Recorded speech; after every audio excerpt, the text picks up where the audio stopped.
to say I'm quite disappointed by the lack of Siamese cats in The Lady and the Tramp as told by Emoji. The Siamese cat song is one of the most iconic moments, and yes, some people say that the song is offensive. The song itself is obviously not going to be in the As Told by Emoji episode, so I kind of wish they hadn't glossed over that bit.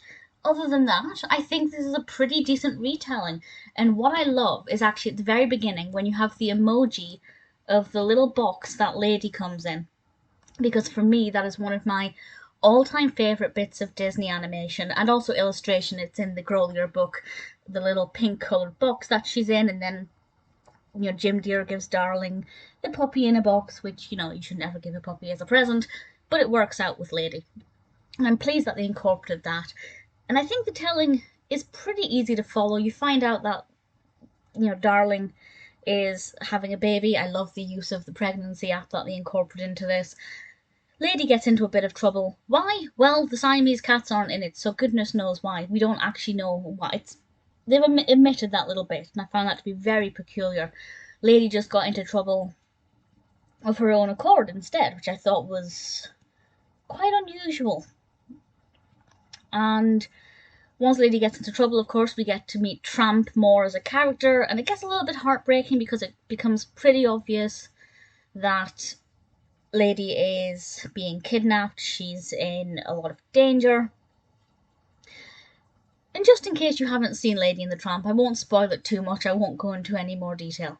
But generally speaking, it unfolds pretty well. But I did find it just quite unfair that they didn't turn the Siamese cats into an emoji. I was actually looking forward to seeing what they looked like, so I think that was a very bad decision on their part.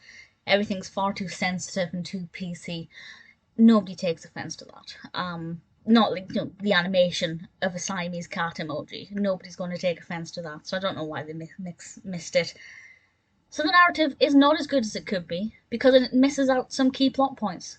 However, I do have to say that the emoji of the spaghetti scene was very, very cute. I loved the use of restaurant ratings and reviews for the restaurant scenes. It's decent enough.